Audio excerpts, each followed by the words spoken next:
maybe not. Maybe not. Recording in progress. Got it. Okay. We missed it. We missed it. Oh, Never mind. dear. Ah, so It's a serious subject, this, so I'll have to stop laughing. oh Oh, no, no, we've got to laugh as well. It wouldn't be us if we didn't laugh. No. Yeah, quite. Mm. I don't know where to start with difficult conversations. Go on. I can start. Let me start. Okay. Because if you think about it, before the NHS existed, everybody used to die at home. So people were used to, it was normal to see death. It was normal to talk about it. It was normal. It was just a normal part of life and a normal thing to see. It wasn't this taboo subject that we think of now, because since the NHS existed, people die in hospital. We don't see people dying every day. We don't, there's that huge difference of other people taking care of the death, other people, it happening elsewhere. And so now we've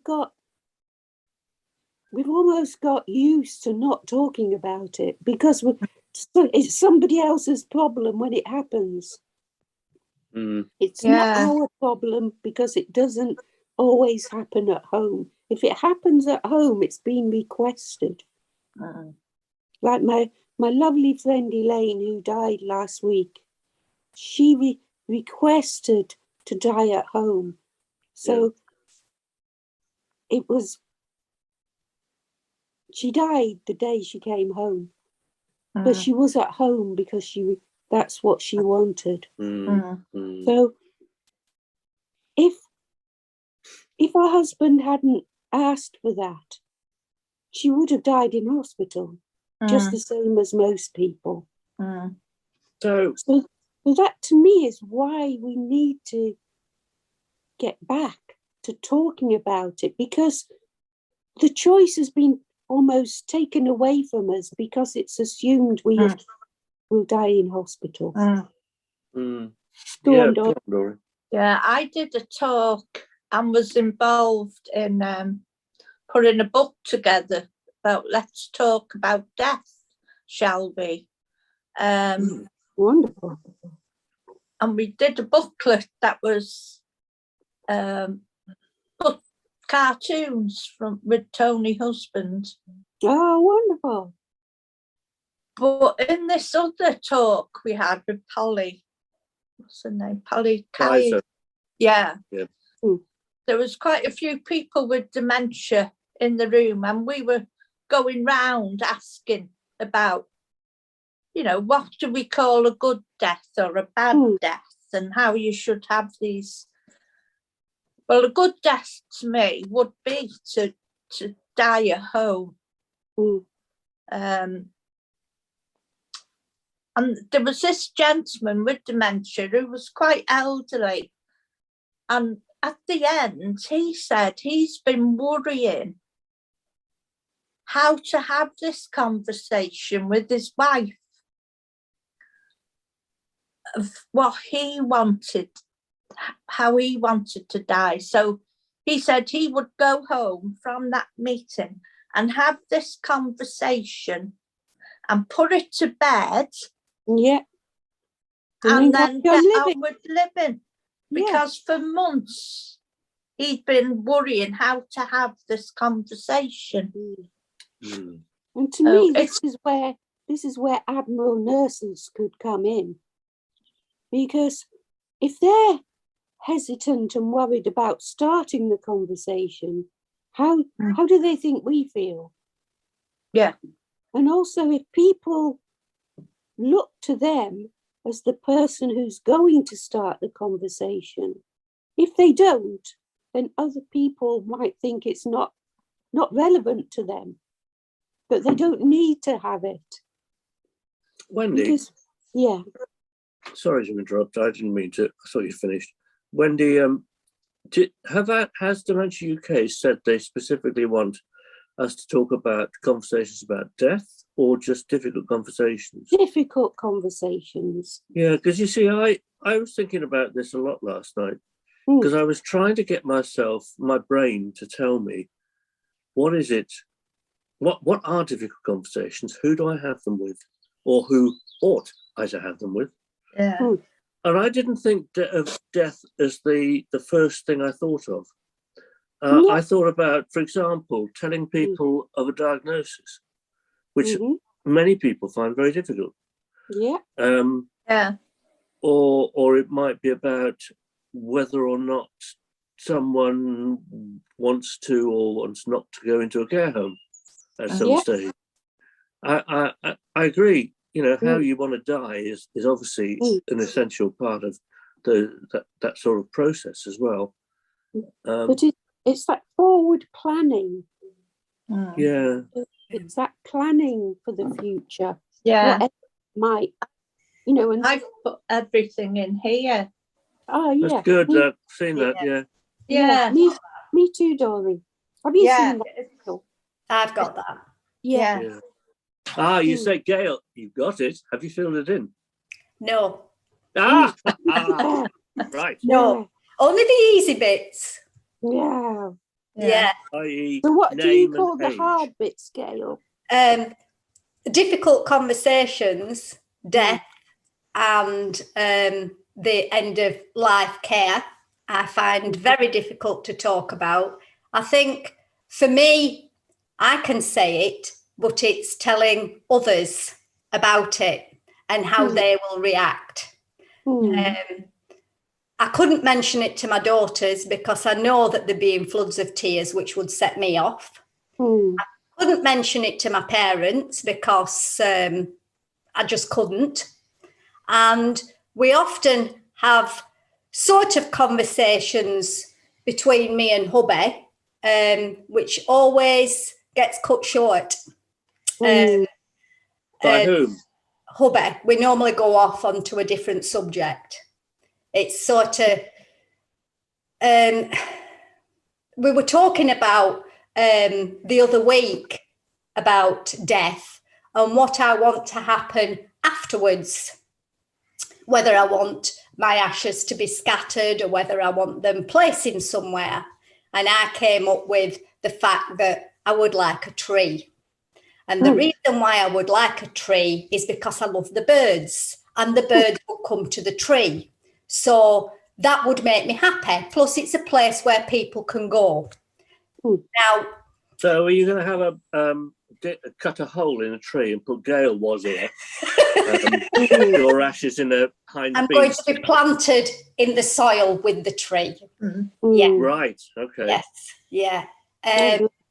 But whether that happens or not, I don't know, because the conversation then went off onto something else, which it always does.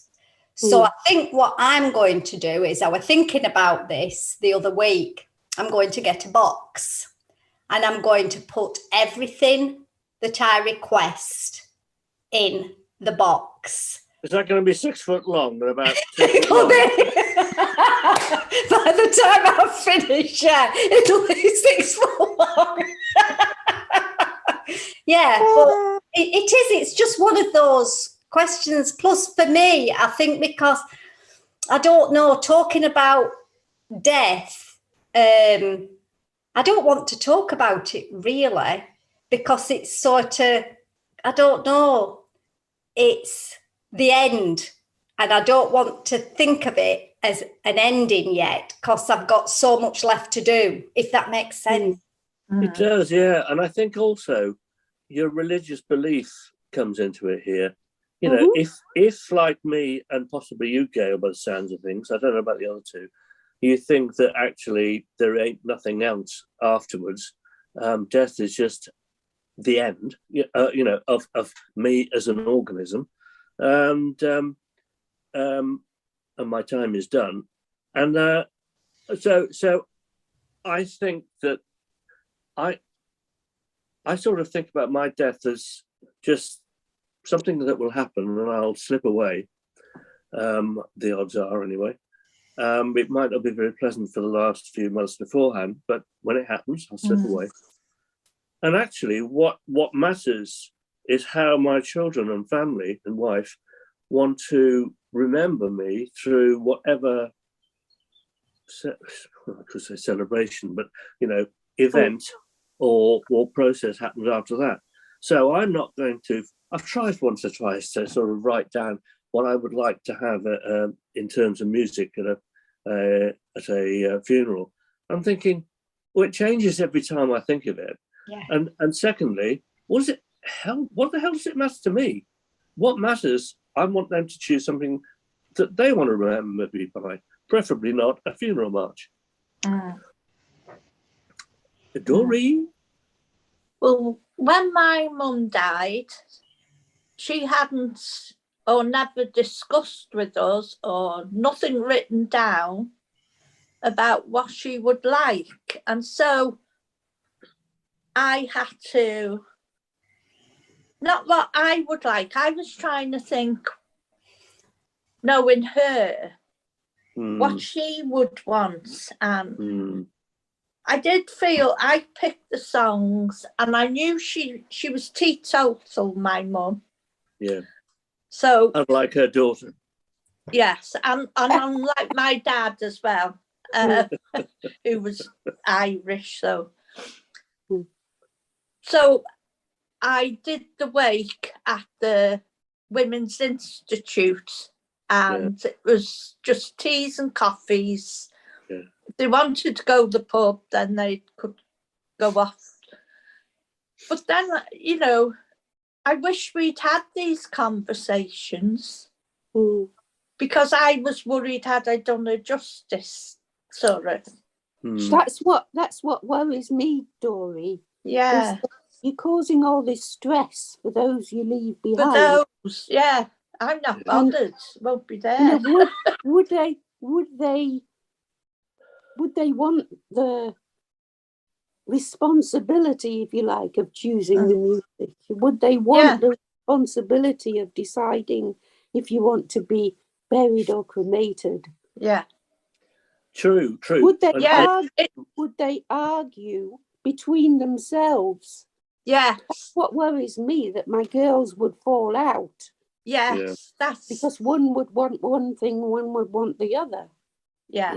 And you don't want to think of that, do you? I mean, one way around that is to get it tattooed on your body somewhere. I suspect you wouldn't be the first person to do that, actually. No, I actually, a couple of years ago, asked my son and my daughter to come. You were going to say you had a tattoo, Dory. I have got. Yeah, what is that tattoo? What is it a picture of? Dory. A fish. So you'll be thrown in the sea then? Yes. I don't care where they throw me, really. Oh, right. Okay. And Rachel Niblock will end up like Gail under an oak tree. Under an oak tree.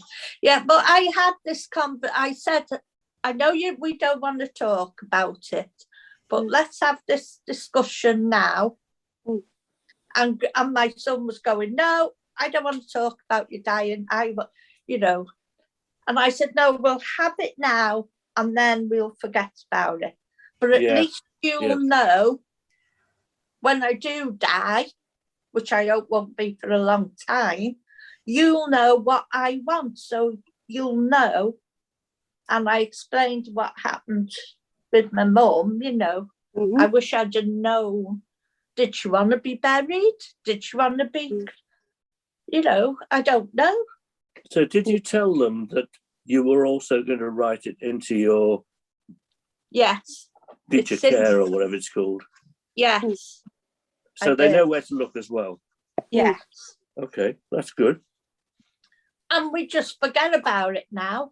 Yeah. I think that's a really important thing to actually make it clear that this is a one-off conversation.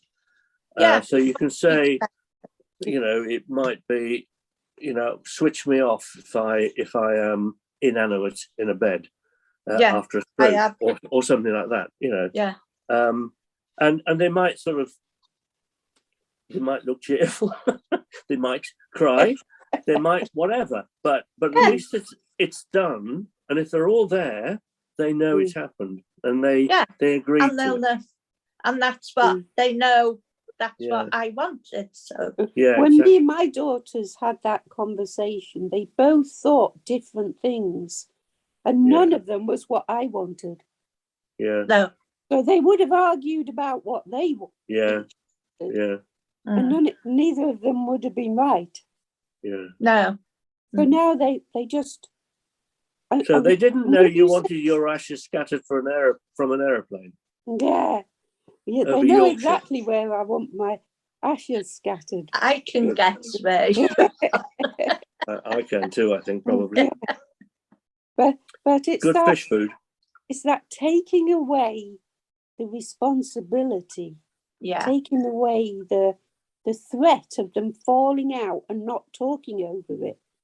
That's why I wanted to have it. Not because I want to make sure I get what I want. No. It's to make sure they don't fall out. Yeah. And end up not talking. Yeah. Now I wonder if we should sort of look at some different aspects as well. And you mentioned Admiral nurses earlier on to facilitate discussions or have discussions if no one else is prepared to. Yeah. Of course, we don't all have Admiral nurses. We don't. But the ones that do can have a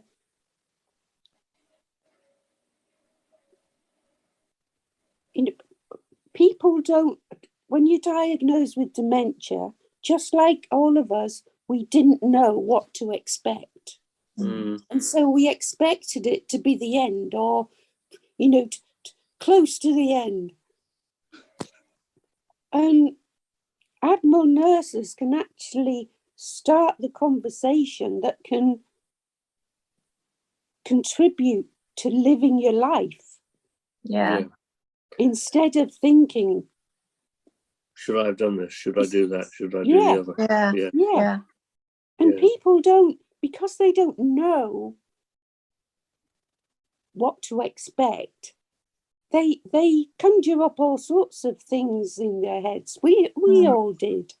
Yeah. But the Admiral nurses can be there to mediate, if you like. Yeah. Mediate between a couple, because it must be really hard for a couple. For you and your hubby, Gail, it's really hard. And George, for a wife and what am I going to say? 3 children, I think. 3 children. You think? I'm still hoping the rest won't crawl out of the woodwork one day. But it is so difficult.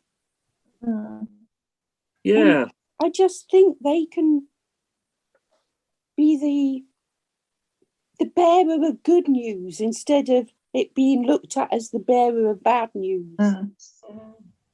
So, Gail, do you think an Admiral nurse would help you with your children? Do you think having that intermediary would help? Possibly. Because they get the conversation started, whereas I sort of skirt around it, and then if it's upsetting too much, then it's forgotten about. Yeah.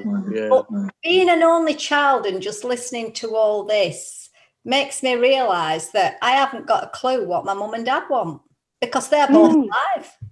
Yeah, of course. Yeah. Haven't got a clue. All they tell me is don't spend a lot of money, and that's it. And have they done wills? Yes, I assume so. Yeah. So do you think there might be something in the will about a funeral?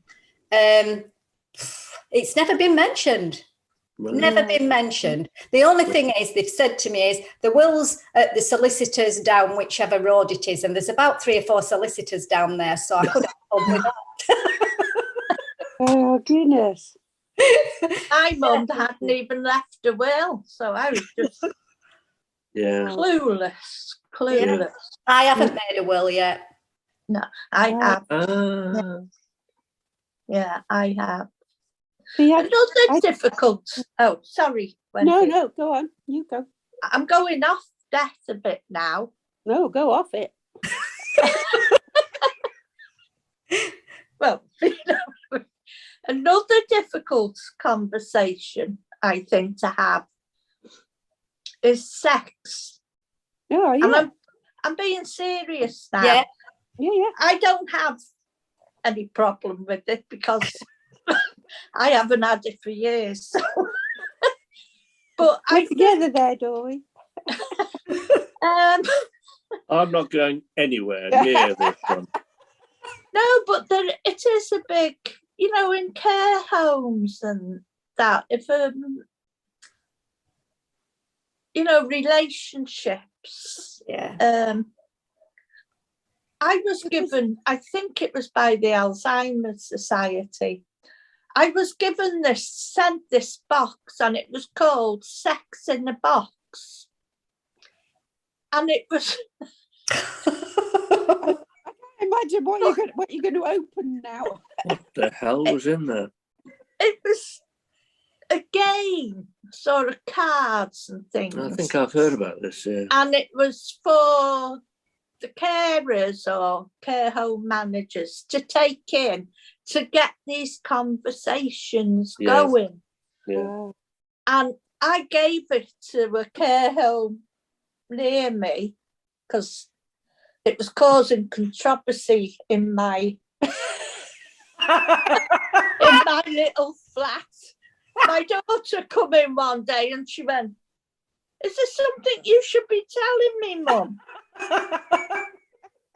Because it was a big pink box with Oh, sex. God. Well, yeah, I remember the conversations. Yeah. But I had some feedback from the care home saying it was very interesting because the staff had not thought about people forming relationships or, in what they wanted. Because it doesn't mean to say once you got dementia or you turn a certain age, you have to stop. Yeah. And equally, of course, we all know that if a person could stop recognising their spouse and actually fall in love, possibly in quotes, but fall in love with someone else. And it obviously creates a difficult situation. Yeah. I mean, sex or no sex. Yeah. I don't want to think about this. Sorry if I lowered that. But it is a difficult conversation to have, isn't it? I doubt I could get on a horse, let alone anything else at the moment. No. But that's very similar to a friend of mine. I mean, her husband's died now, but when she was alive, her husband had regressed back to when they were engaged, right at the beginning. So he felt unfaithful to his wife because there was this other woman in the house, which was his older wife. Oh, God. And so she used to have to say goodbye at night time, go out the front door and come in the back door. For him to think. It's funny, but it's not. Oh, dear. Yeah. Because it was such a trauma for him to feel so unfaithful. But in effect, that showed how much he loved her. Loved her. Yeah. Yeah. So that's how she coped, by thinking that. Yeah. A lot do that, don't they, in a relationship? This gentleman that comes to the group, he thinks his wife is his sister. Yeah. But she said the night before they got their old wedding photographs out. And he actually asked her to marry him. Oh, bless. Yeah. Yeah. But then next day she was back to being his sister again. But he says, "I love her." He says, "I love Mabel. I'm with her." He says, So if only we had more Admiral nurses. Mm. Yeah. You know, why this is happening to people, they could be the instigator of that conversation. Yeah. Yeah. Many people don't understand. No. You know, we're very fortunate in that we're intuitive to our dementia in most ways, and we can explain why we're doing things. But there's another 50% of us that can't do that, that can't understand why something is, explain it. It's like a friend of mine,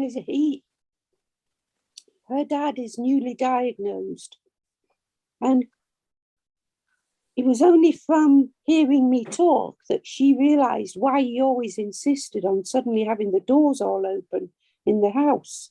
Because he'd never done that before. Oh, right, yeah. And so little things like that can be explained away so simply. Yeah. And that old saying, you don't know what you don't know. And you can't guess what you don't know. No. And that's why so often when we're talking to people, you know, who we know, we hear things said that chime with us.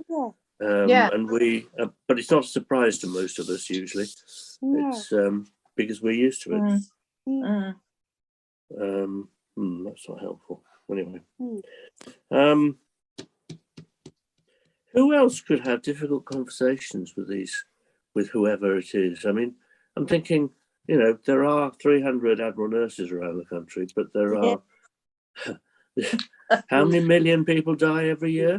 Well, it may not be a million, but it's certainly got to be 300,000-400,000. To Otherwise, me, it's any healthcare professional that people come into contact with regularly. Yeah, I did think of my GP, but then I thought, I'm not really, I don't know him that well. Yeah. And I think I'd have to know somebody and trust somebody. I trusted him before I was diagnosed with dementia, but now because he treats me slightly different, it sort of unnerves me slightly. So, yeah. I did a call the other week with the local hospice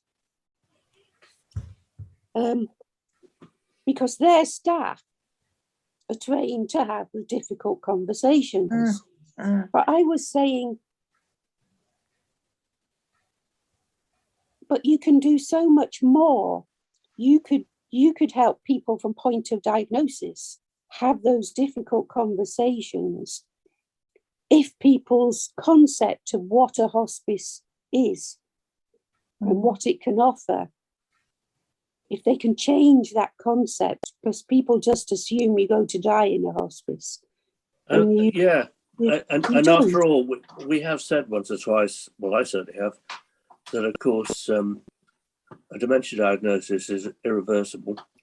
It is a terminal illness, therefore we should be receiving palliative care from diagnosis onwards. I mean, it may be that we wouldn't need much, but there should be that understanding. And that would help indeed. But then, you know, I know that hospices are taking much more interest now in dementia and becoming dementia friendly. Well, not horrible word. Not dementia friendly. Appropriate or something. Understanding dementia. Yeah. They saw the advantage because also all the forms for, you know, advanced care planning and respect forms and all them, it's all dependent on where you live. Yeah. And so again, they would know what's in their area, because what might be acceptable in my area might not be used in another. So like we were one of the first to use respect forms. And so, but people again don't know that they exist. No, I've not heard respect forms. No, because it's probably not available. It's not what's used in your area. Well, no, quite. I mean, they're available anywhere. But if you they're might not, have to download it, but Yeah. you can get one, but you have to get your GP to sign it. Yeah. Right. In order to have it implemented. But we also got the GP to advise us what to put. Yeah. Because it's the wording as well. You know, the jargon that they use. So where do you get one? Well, in my area, it's what's used, so it's just freely available. I just put Respect East Riding and it pops up. Oh, but if right. you put I'm just going to look and see. dear old Google would be able to help. Yeah. Here we go. Respect for healthcare professionals, resuscitation. Respect stands for Recommended Summary Plan for Emergency Care and Treatment. So I think you can probably simply download it.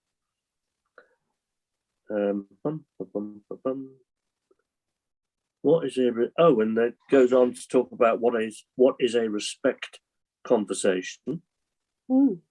Discussing and reaching a shared understanding of the person's current state of health. Now it might change. Identifying the person's preferences for and goals of care. Using that to record an agreed focus of care. Making and recording shared decisions about specific types of care. And making and recording a shared decision about whether or not CPR is recommended. Mind you, that's all in this My Future Care book, isn't it? More or less. Yeah, but your GP hasn't signed that. No. So it can be ignored more than the respect form. Right. There's an email address to contact if you're interested in developing an electronic respect form to sit within your patient record system. Yeah. So well, there we are. You can turn Denbighshire into a respect place. But many people don't even know of the existence of No, absolutely. I haven't. No. I've never heard of it. No. So, again, professionals need to make us aware, because if they don't, in my mind, if a professional who should know doesn't mention something to me, then it can't be a problem. It's interesting this, because let's come back to our annual dementia reviews with the general practice that most of us don't have. No. That is meant to include discussion of advanced care planning. Is it? Right? Yes, that is part of the template on the electronic record system. Wow. But I think in the survey that I did, only 1 out of 75 or something said that had actually been considered. And even then, they didn't get a copy of the advanced care plan. So the tools are there, but nobody's doing them. It's not good, is it? But it's understanding the why.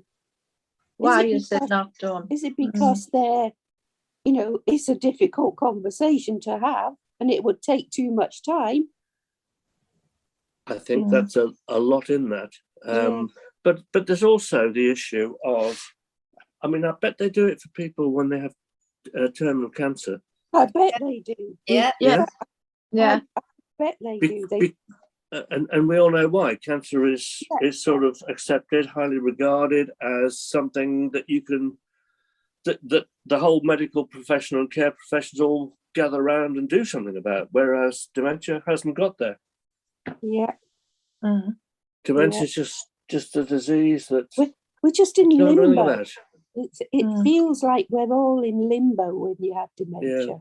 Yeah. We don't fit in a box with anybody. No. Yeah. I think time is a large element of trying to persuade GPs to actually get some training and take it seriously. time and I suspect the younger ones probably get it better than the older ones. Go on. Again, that's why palliative care counsellors, they're not restricted by time. Admiral nurses, they're not restricted by time as much as, you know, a GP 10-minute appointment. Yeah. So exactly. Well, I mean, you can always ask for a double appointment, but most people don't. And at the moment, I'm not sure you get it. No. And I think the fact that we're having these conversations ourselves show how important it is for us. Yeah. So these professionals should, you know, admiral nurses, and they should be there to guide. We're used to one another. We can talk about anything. Yeah. Anything and everything. Sex in a box, for example. But, you know, how many others don't? No, I know. Yeah. But I'm just going to say something as well, that I know about respect form. I know about advanced care planning. I know about all these things. Well, you haven't got one. I've not done any. No. Now, why haven't I done it? I suppose I'm just thinking, well, it's a long way away. Yeah. Probably. It might not be. I know it might not be. Yeah. No one else has raised it with me to want to do it, and if they did, I would. So it's a sort of, and I think to myself, well, what I put? How do I express whether I want resuscitation or not? You know, in what circumstances? So I would. Yeah. I'd be reluctant to do it and get it wrong. Yeah. I think. That's why it should be done with a GP. Yeah. The respect form for me, it's like during COVID, would it have been different to now? Yeah, because it wouldn't be that. Would I have wanted resuscitating if I'd have got COVID and been having trouble breathing? Or if it was my dementia and I was advanced, would I want resuscitating? No. So there would be a difference there. Yeah. I put in mind, go on. If I've still got capacity,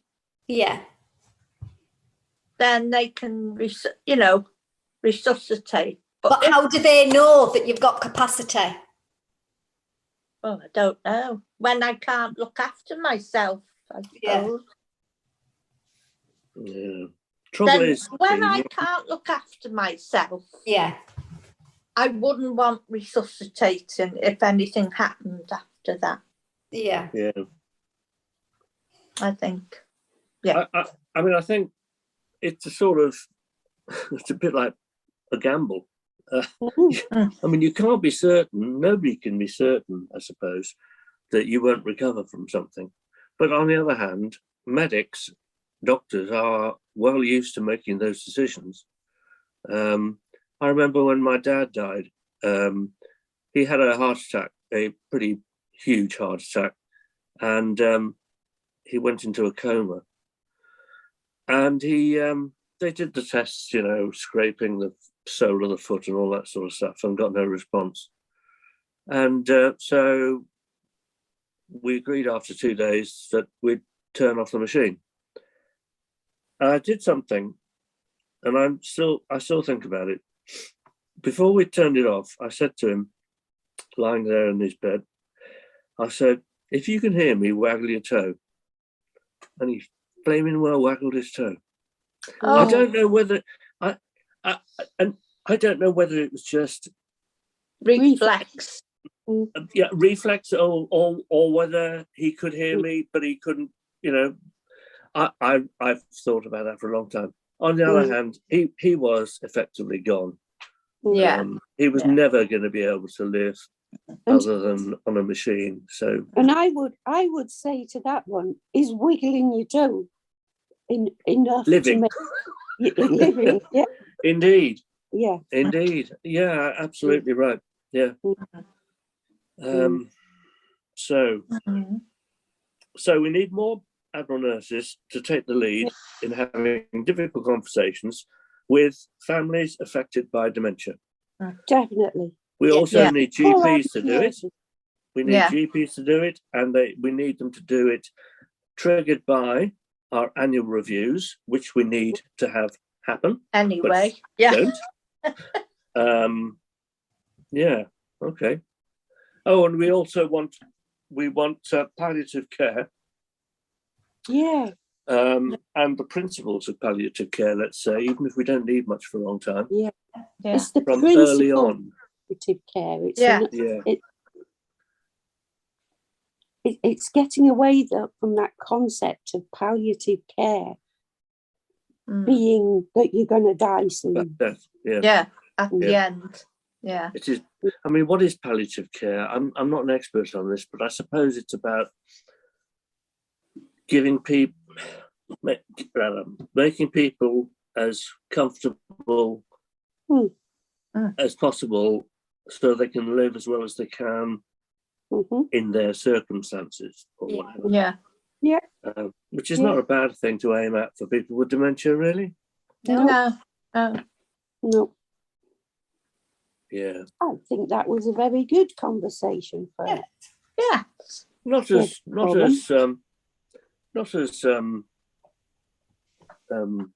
invigorating as sometimes.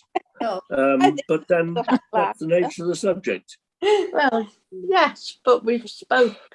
I feel quite depressed by it all there, but never mind. Oh, think about sex in a box, George. It'll cheer you up. No, that might depress him even more. No, that won't cheer me up. Tip him over the edge.